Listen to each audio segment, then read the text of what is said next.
मधुर यादव जुड़ गए ने साडे नाल दिल्ली तो। मधुर जी स्वागत है। थैंक यू प्लीज साहब, थैंक यू। मधुर, अगर बात करें तो जैसे स्टार प्रचारक हर एक पार्टी को जरूरत होती है जी। और यूपी की बात करें तो सिद्धू साहब का नाम उसमें से हटा दिया गया है, चन्नी साहब का नाम आ रहा है, कुछ और लोग भी स्टार प्रचारक होंगे। सिद्धू साहब पुराने हैं, सिद्धू साहब को लोग अच्छी तरह जानते हैं, चन्नी साहब अभी अभी जो है होंद में आए हैं। लेकिन आज लुधियाना में जैसे राहुल गांधी पहुंचे हैं और पिछली बार जब आए थे तो चेहरे की डिमांड उनसे की गई थी, तो लग रहा है कि चन्नी साहब का नाम सबसे ऊपर चल रहा है और सिद्धू साहब की भी दावेदारी है, सुनील जाखड़ साहब की भी है। लेकिन क्या लग रहा है कि कुछ पलों में, कुछ समय में एक कैसा जो फरमान जो है जारी होता है? जी बिल्कुल, आपने सही फरमाया। देखिए, मैं आपको साफ तौर पर बता दूं कि अगर बात करते हैं राजनीति की उथल पुथल की, तब तो बात अलग बन जाती है। लेकिन राजनीतिक वोट बैलेंस को साधने के लिए कहीं अगर दलित प्रत्याशी को क्षेत्र में उतारा जाए, चाहे पंजाब की राजनीति में, उत्तर प्रदेश की या नई दिल्ली की, यहाँ पर भी ऐसी कुछ बवालिया बातें होती रहती है दिल्ली में कि कहीं दिल्ली के जो ऊंचे सियासतदार लोग हैं उनको पंजाब में भेजा जाए और उन्हें स्टार प्रचारक के रूप में वहां की जनता पसंद करेगी। बल्कि ऐसा नहीं है, पंजाब की जनता है, पंजाब की गतिविधियों को समझती है, पंजाब की मूलभूत समस्याओं को समझती है। दूसरा वही, अगर हम बात करें कि अगर चन्नी साहब का नाम फिलहाल ऊपर आ रहा है और सिद्धू साहब का नाम नीचे जा रहा है, यह तो देखिए इसकी लोकप्रियता की जहां तक अगर बात होती है तो पंजाब में साफ तौर पर सिद्धू साहब की अलग अलग मंचों पर अलग अलग लोकप्रियता जरूर है, लेकिन राजनीतिक क्षेत्र में उनकी एक पकड़ है। लोकप्रियता तो देखिए, मैं समझता हूँ कि पंजाब की अगर ऑन ग्राउंड बात करें, ग्राउंड जीरो बात करें, तो लोकप्रियता सिद्धू साहब की गायब होती दिख रही है। साफ तौर पर सिर्फ एक उन्होंने कैपिटल जो बदलाव किया कांग्रेस में आकर के, और बदलाव की जो रंग थे, बदलाव के जो रंग लोगों को देखने चाहिए थे, जो उनकी समस्याएं और समस्याओं से निजात मिल जाने की सारे रंग उन्हें देखना चाहिए था, उन्हें शायद चन्नी साहब पूरा नहीं कर पाया। अब इसी बात को ध्यान में रखते हुए और चन्नी साहब की अपनी सियासत को मजबूत, क्योंकि वह जैसा चाहते भी है ऐसा कांग्रेस के प्रतिनिधियों ने सोचा है, और साफ तौर पर कांग्रेस चन्नी साहब को आगे ला करके और सियासत कर रही है, जो कि बिल्कुल साफ है। जी, क्या लग रहा है कि जैसे सियासत कांग्रेस की अभी चल रही है, कहा जा रहा है कि कांग्रेस को कोई और नहीं, कांग्रेस के खुद के ही लोग जो हैं कहीं ना कहीं अपने जो निजी फायदों के लिए कांग्रेस को नीचे धकेल रहे हैं। बिल्कुल साफ तौर पर आपने सही बिल्कुल आपने बताया, और मुझे तो ऐसा भी लगता है कि पंजाब की मूलभूत जो सियासत है उसमें जैसे सिद्धू साहब का पहले नाम काफी रहा, कैप्टन साहब के जो कैपिटल बदलाव करने में उनका पूरा योगदान रहा है, क्योंकि 55-56 साल से लगातार राजनीति में सक्रिय और कैप्टन अमरिंदर सिंह वहां पर कांग्रेस के लगातार एक बड़े चेहरे के रूप में, और वर्तमान सीएम जिन्हें हटवाने के लिए, जिन्हें पूरी तरह से मंत्रिमंडल में भेदभाव करने के बाद अब उसके बाद में चन्नी साहब को लाया गया, और चन्नी साहब को भी एक लाया नहीं गया बल्कि एक दरकिनार थी। कांग्रेस का हाईकमान नेतृत्व यह चाहता था कि पंजाब में जो दलित वोट है उसे कहीं ना कहीं आने वाले समय में, यानी कि 2022 के चुनाव में वो उसका लाभ लिया जाएगा। और आज इसी बात को पंजाब की जो कांग्रेस पार्टी है या पंजाब की जो कांग्रेस कमेटी वहां पर प्रदेश अध्यक्ष है, वह उनका ऐसी सोच है कि जहां तक दलित वोट पर अपना बैलेंस बनाया जाए, दलित का वोट जो है उसे आम आदमी पार्टी को या फिर अन्य दलों को ना जाने पाए, इस लिहाज से काम कर रहे हैं। उनकी ऐसी सोच है, जबकि पंजाब की मूलभूत समस्याएं हैं, उनकी सोच है, यानी पंजाब की मूलभूत जरूरतें कुछ अलग है। वोट बैलेंस आपका अलग विषय है, यानी कांग्रेस पार्टी जैसा सोचती है, और जो खास विषय है वह पंजाब की मूलभूत समस्याएं हैं, उनकी जरूरतें हैं, जैसे युवाओं की जरूरतें, किसानों की जरूरतें, और यहाँ तक कि घरेलू महिलाएं हैं, इन सबको जो जरूरतें होती है, चाहे सिलेंडर की बात कर ली जाए या पेट्रोल जो बढ़ रहे हैं दाम, यातायात के साधनों की खास तौर पर जरूरत होनी चाहिए। मेरे हिसाब से कई मैनिफेस्टो अभी कई जो निकल के सामने आ रहे हैं कई पार्टियों के, उनमें 5 राज्यों की अगर मैं अपडेट एक बार बता दूं तो 5 राज्यों में देखिए गोवा का मैनिफेस्टो आया है। गोवा के मैनिफेस्टो में साफ तौर पर वहां पे भी कांग्रेस ने ये हंगामा मचा के रखा हुआ है कि गोवा में टूरिज्म को बढ़ावा दिया जाएगा और वहां पे युवाओं को रोजगार दिया जाएगा। और उत्तराखंड में भी टूरिज्म के बढ़ावे के लिए कई बार केजरीवाल साहब भी बात कर चुके हैं। वहीं अगर उत्तर प्रदेश की हम बात करें तो उत्तर प्रदेश में महिलाओं को 7,000 रुपया पेंशन की बात कर रही है प्रियंका गांधी जी, उनके नेतृत्व में, और 7,000 रुपए पेंशन। इसके अलावा जो गरीब किसान है उनका बिल माफ होगा, और वहीं अगर हम पंजाब की बात करें तो पंजाब में भी एक लॉलीपॉप दिया गया है, कहीं ना कहीं सियासत को संभालने के कारण बस ऐसा कांग्रेस की तरफ से दिया जा रहा है कि महिलाओं को नशाखोरी, जो वहां पर नशाखोरी की निगाह से देख रही है पंजाब को सबसे पहले तो कांग्रेस पार्टी या फिर आम आदमी पार्टी, दोनों ही दल जो पंजाब में सियासत कर रहे हैं वह पंजाब को ही नशाखोर प्रदेश की आंखों से देख रहे हैं कि ऐसा माना जा रहा है कि पूरे भारत देश में सिर्फ पंजाब ही नशा करता है, जबकि ऐसा नहीं है। सभी जगह लगभग नशा है और सभी जगह नशाखोरी है और सभी जगह की नशाखोर युवा है, नौजवान है, उनको पेंशन देते, लेकिन सिर्फ पंजाब के युवाओं को पता नहीं कैसे एक पेश किया जा रहा है देश के सामने पंजाब के नौजवानों को कि उनको पेंशन दे करके रोका जाएगा या फिर उनको कुछ मतलब पैसे दे करके रोका जाएगा। ऐसा लग रहा है जैसे कि पूरा पंजाब मतलब नशामय हो। ये जो राजनीतिक दल है ये पंजाब की सबसे पहले तो गलत तस्वीर पेश कर रहे हैं देश के सामने, पैसा दे करके, पेंशन दे करके, भत्ता दे करके, ऐसी मैनिफेस्टो में जो बात ला के रखते हैं, सबसे पहले तो पंजाब की उससे छवि बेकार होती है। माफी चाहूंगा मैं पंजाब वासियों से, ऐसा जो किया जा रहा है राजनीतिक दल अपने राजनीतिक फायदे के लिए पंजाब को बता रहे हैं, उसके लिए मैं बात कर रहा हूँ। तो साफ तौर पर पुरी साहब, मैं एक आम आदमी होने के नाते यार पंजाब हमारा देश है, हमारा दिल का टुकड़ा है, हम उसके लिए बात ऐसा करेंगे कि उसे एक तो गलत पेशगी से नहीं दिखाया जाए। आप अपना मैनिफेस्टो बनाइए, लेकिन पंजाब के युवा नशा क्यों करते हैं? भाई दिल्ली के भी युवा नशा करते हैं और नशा तो पूरे आप देश में व्याप्त किए हुए हैं। अगर नशा नहीं हो, साफ तौर पर आप ही सरकार ही गांजे की सरकार ही भांग और दारू इन सबके ठेके देती है, फिर उसके बाद में आप पेंशन और बेरोजगारी और रोजगारी भत्ता और पेंशन भत्ता, ये तमाम और नशा भत्ता, ये तमाम सिर्फ पंजाब के लिए ही क्यों? अगर बात कर ली जाए और भी प्रदेश हैं तो इस प्रकार से राजनीतिक दल एक तो सबसे पहले तस्वीर बेकार करते हैं किसी भी प्रदेश की, उसके बाद वहां सियासत करना चाहते हैं। तीसरा वैकल्पिक रूप में, जैसे आपने सवाल पूछा, मैं सवाल के तौर पे बता दूं तो हर दम हर नया चेहरा उनके लिए एक कैंडिडेट का चेहरा नहीं बल्कि स्टार प्रचारक हो जाता है। वही स्वयं अपना घोषणा कर लेते हैं कि ये हमारा स्टार प्रचारक होगा। जनता नहीं चाहती है, जनता चन्नी साहब को क्यों चाहेगी? 4 महीने में उन्होंने ऐसा क्या सोने जैसा काम कर दिया जो खड़ा हो गया है पंजाब के लिए? या 6 महीने में कैप्टन साहब ने पहले क्या काम कर दिया था? या 8 साल में, 4 साल में कैप्टन साहब ने जो काम नहीं कर पाए, उसके बाद सिद्धू साहब ने ऐसा क्या कर दिया जिससे कि आज सिद्धू साहब का पॉलिटिकल इमेज काफी बड़ा हो गया हो? इन सारी बातों को पंजाब के लिए मायने नहीं रखा है। पंजाब चाहता है, खास तौर पर मैं दिल्ली से बैठता हूँ, दिल्ली के लिए मैं काम करता हूँ, तो मैं जहां तक निगाह अपनी दूर तक फैला सकता हूँ, मैं सोच सकता हूँ कि वही दिन है जब मैंने पंजाब वासियों से बात की थी पिछले किसान आंदोलन में। और पुरी साहब, मुझे अच्छे से याद है कि पंजाब का जो खासकर नौजवान वर्ग है वो दिल्ली के तीनों बॉर्डरों पर एक बेगाना और एक वो मुझे बात याद आ जाती है कि अशोक जगनी साहब की कि हम तेरे शहर में आए हैं मुसाफिर की तरह। तो मुसाफिर बन करके आया था पंजाब दिल्ली में, और दिल्ली सरकार ने क्या मानवता दिखाई थी सबको याद है। या फिर कांग्रेस की मौजूदा पार्टी है और विपक्ष में काफी दारोमदार था यहाँ दिल्ली में, तो साफ तौर पर आम आदमी पार्टी से विपक्ष में है ही कांग्रेस, और भारतीय जनता पार्टी से केंद्र की सरकार में भी कांग्रेस विपक्ष में है। तो कांग्रेस को विपक्ष होने के नाते अपनी मानवता दिखानी चाहिए थी पंजाब वासियों के लिए जो दिल्ली में डेरा डाले बैठे रहे मुसाफिर की तरह। लेकिन इन सारी बातों को सब भूल करके और मतदान की आज जो प्रक्रिया है, मैं उसके लिए उत्साहित हूँ। मतदान करने के लिए और करवाने के लिए मैं उत्साहित जरूर हूँ, लेकिन मैं मूलभूत समस्याओं को कैसे भूल जाऊं? आज मैं मूलभूत समस्याओं से गुजर रहा हूँ। जब पंजाब हमारा प्रदेश गुजर रहा है, उससे सबसे पहले तस्वीर एक तो उसकी आप गलत करके दिखाते हैं, दूसरा स्टार प्रचारक स्वयं चुन लेते हैं। जनता से चुनवाइए ना। जैसे सीएम का जो कैंडिडेट है, आपने साफ तौर पर भगवंत मान को जैसे एक कैंपेन चला करके सीएम का कैंडिडेट आपने चुनवाया कि सीएम किसे होना चाहिए, जनता ने चुन करके दिया कि सीएम भगवंत मान को होना चाहिए।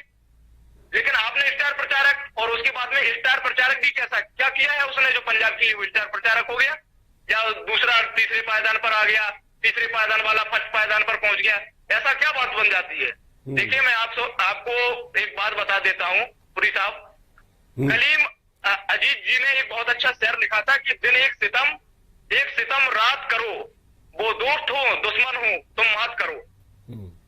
जो भी हो, अगर आपकी जो जरूरत पूरी नहीं करता है, आपकी जो वास्तविक दर्द नहीं समझता है, मैं मानवता पर बात करता हूँ, और मानवता साफ तौर पर दिल्ली में झलकती दिखाई दी जब किसान आंदोलन चल रहा था। जी पुरी साहब। जी, वो बहुत बड़ी बात है। देखिए, चुनाव के समय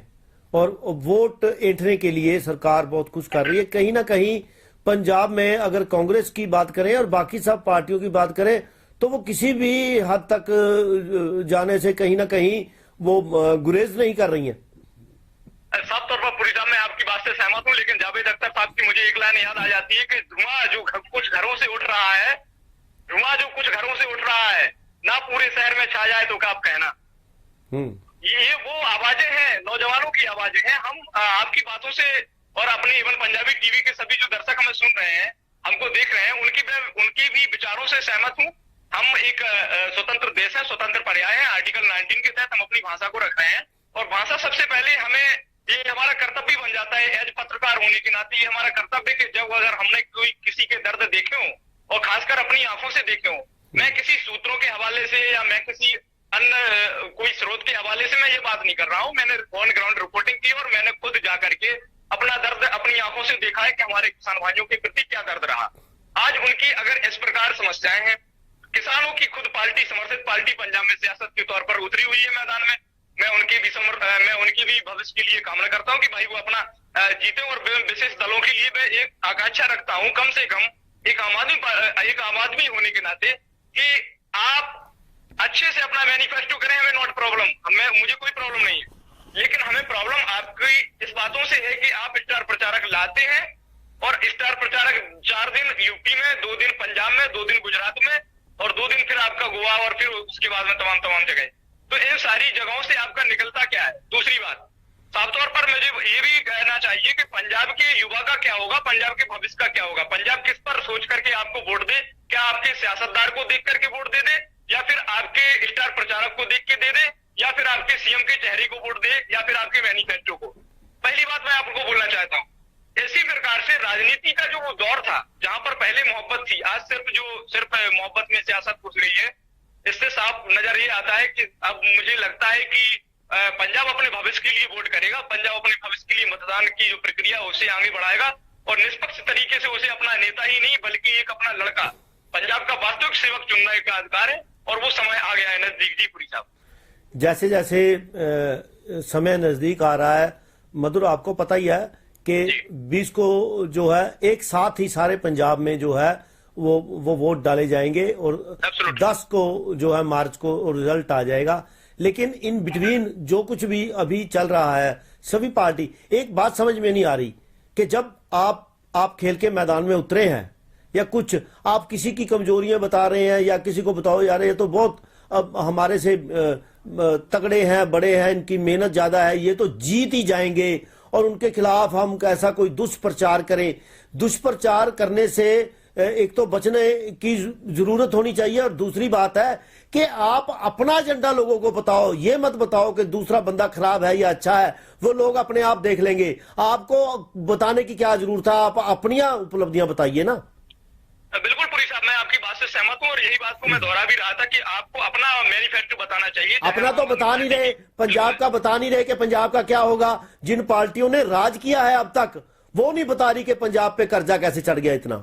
बिल्कुल आपने सही बताया, और जैसे कि मैं आपको बता भी रहा था कि पूर्ववीर, अगर हम सियासत की बात कर लें या वर्तमान की सियासत की बात कर लें तो यही वो फर्क है। पहले जो सियासत हुआ करती थी हमारे देश में, उसमें कम से कम अपने मैनिफेस्टो, अपने वादे और जनता की विकास कार्यों की कम से कम बात की जाती थी। आज मैं देख रहा हूँ कि पंजाब में चाहे हम तीनों जो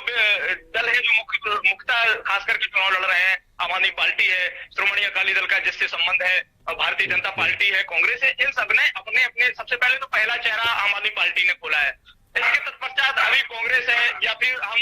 बात करें भारतीय जनता पार्टी की, इनके चेहरों की उम्मीद से अभी कम ही चांसेस है कि इनका चेहरा कौन होगा, कब तक होगा, क्या नहीं होगा, या किस पर अभी ये वास्तविक फैसला लेंगे या ले चुके हैं, पंजाब की जनता जानने को किरदार अभी भी बाकी है। साफ तौर पर अब बात होती है मैनिफेस्टो की कि आपको अपना मैनिफेस्टो बताना चाहिए, दूसरे के मैनिफेस्टो पर आलोचना और उंगली नहीं उठानी चाहिए। लेकिन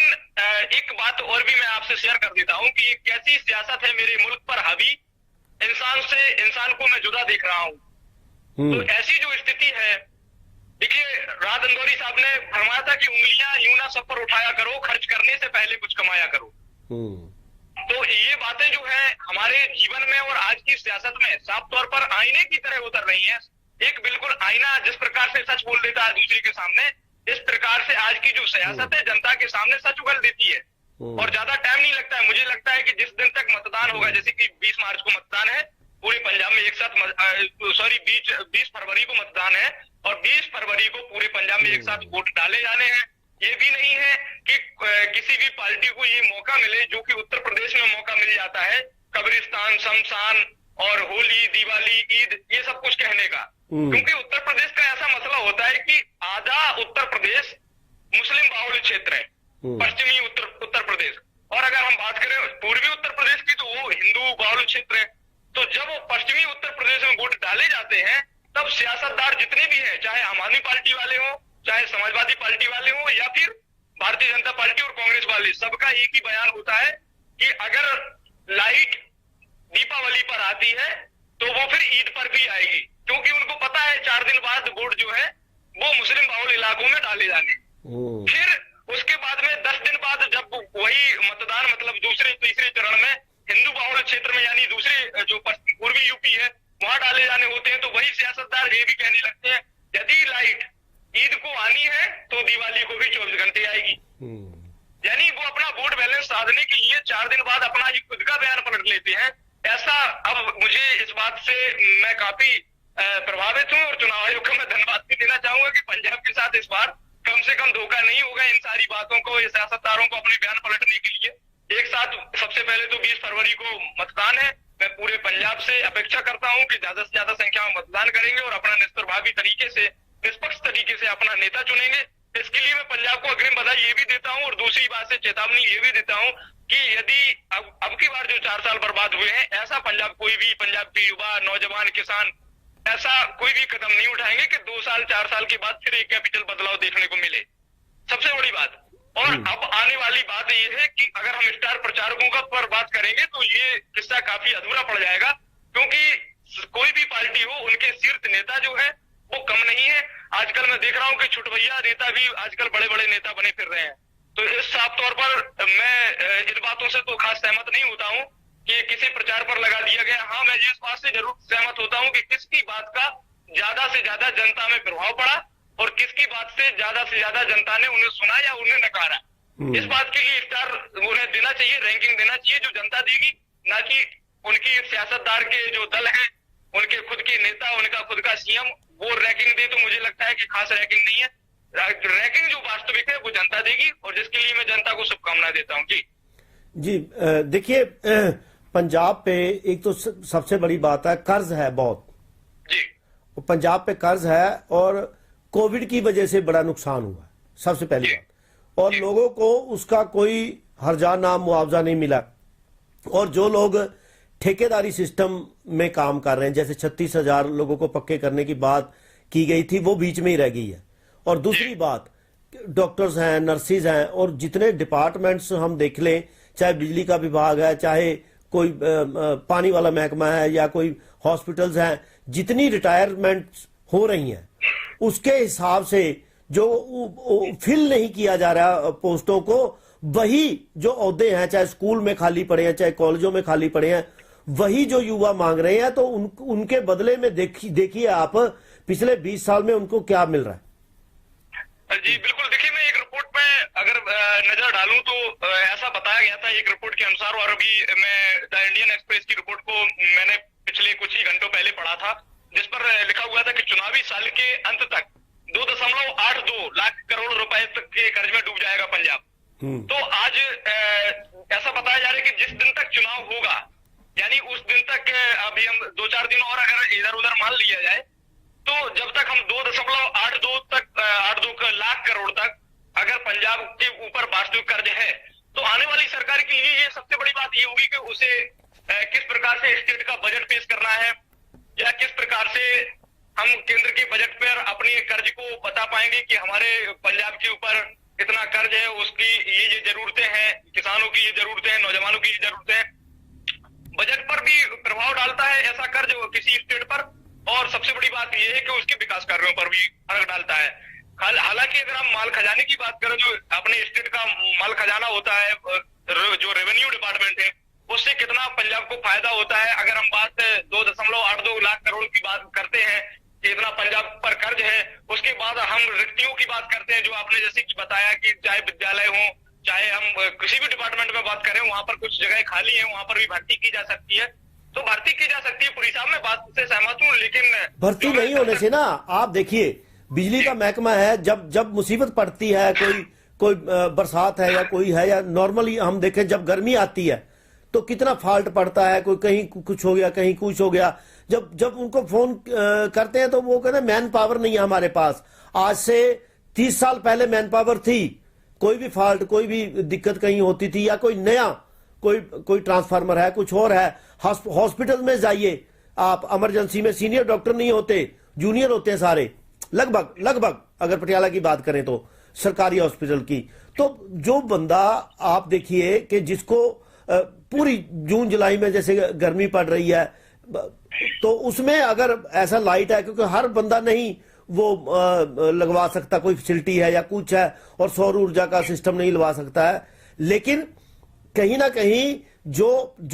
औहदे जैसे खाली पड़े हैं। हुन बच्चे, अभी देखिए आप, बच्चे जो स्कूल में जा रहे हैं, सरकारी स्कूल में, उनके पास टीचर्स नहीं है, कहीं जो है बिजली मुलाजिम नहीं है, कहीं डॉक्टर्स नहीं है, कहीं नर्सिस नहीं है, कहीं ना कहीं अगर हॉस्पिटल्स की बात करें, इमरजेंसी की बात करें, तो बहुत सारी कीमती जानें इसीलिए जा रही है क्योंकि उनके पास स्टाफ नहीं है। जी बिल्कुल पुरी साहब, आपकी बात से मैं सहमत हूँ। और दूसरी बात मैं इसमें ये भी जोड़ना चाहता हूँ कि जैसे कि मैं अगर बात करता हूँ केंद्रीय स्वास्थ्य सेवाओं का, तो पंजाब एक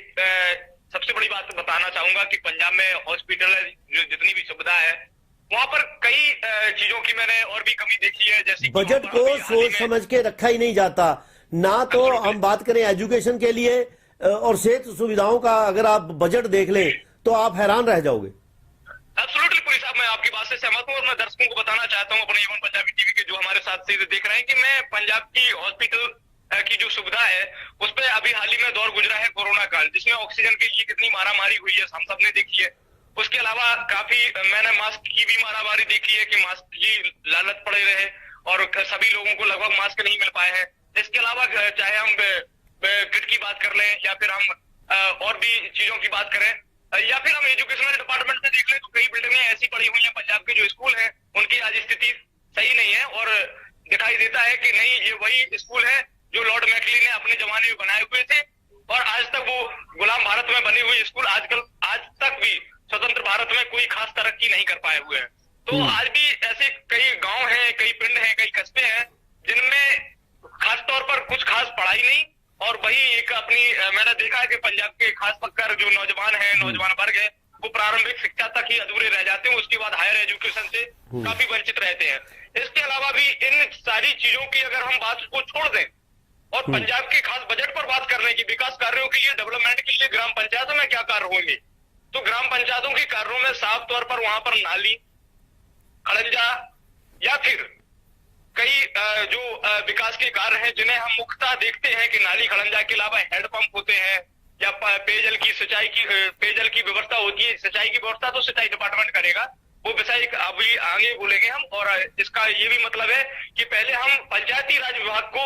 आगे लेते हैं, क्योंकि गांव का जो विकास है वही स्टेट का विकास कराएगा। गांव के विकास के बगैर स्टेट का विकास संभव नहीं है, और गांव के लोगों के विकास के बगैर स्टेट के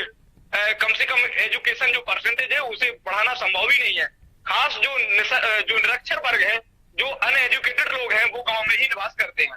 तो हम इस बात से भी सहमत हैं कि हमें सबसे पहले गांव तक कैसे शिक्षा को पहुंचानी है, और पंजाब की जो आने वाली सरकार है, पंजाब की जो चुनी जाने वाली सरकार है, उसे ग्राम में किस प्रकार से अपनी एक कैंपेन चला करके, एक अभियान चला करके इस एजुकेशन माध्यम को बढ़ाना होगा, ताकि स्टेट का लेवल और भी बढ़ सके। इसी प्रकार से जो घर की और जो घरेलू महिलाएं हैं, गांवों जो निवासरत हैं, उनको किस प्रकार से संगठित करके उन्हें रोजगार दिया जा सके, आत्मनिर्भर बनाया जा सके, इन सारी योजनाओं पर अगर मुख्यतः प्रकाश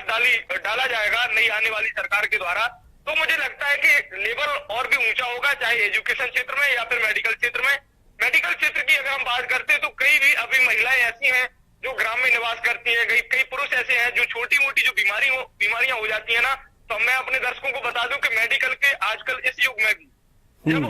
मेडिकल टर्मिनेशन एक्ट है हमारे देश में, जब मेडिकल सुधार अधिनियम है, तमाम चीजें हैं, उसके बावजूद भी हमारे देश के कई गांव ऐसे हैं, चाहे हम पंजाब की बात करें, उत्तर प्रदेश की बात करें या फिर किसी भी प्रदेश की, जहां पर इलाज नहीं बल्कि झाड़ फूंक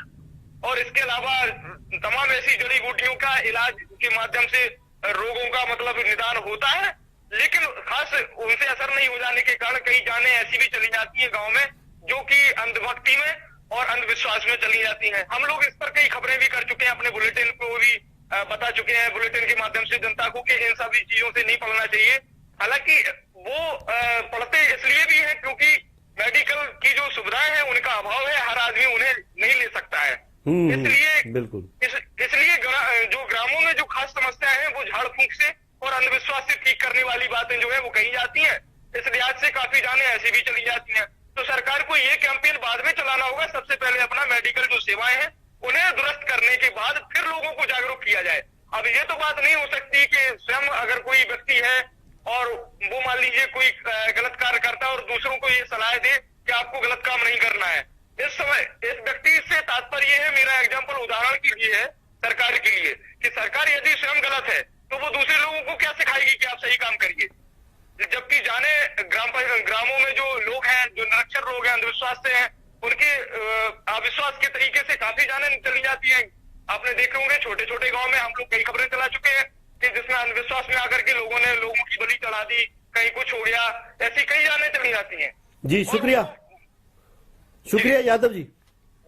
ਥੈਂਕ ਯੂ। ਇਹ ਸੀ ਦਿੱਲੀ ਤੋਂ ਸਾਡੇ ਪੱਤਰਕਾਰ ਮਧੁਰ ਯਾਦਵ ਜੀ। ਬਹੁਤ ਅਹਿਮ ਜਾਣਕਾਰੀ ਇਹਨਾਂ ਨੇ ਦਿੱਤੀ ਹੈ ਕਿ ਦੇਖੋ ਕਿਸ ਤਰ੍ਹਾਂ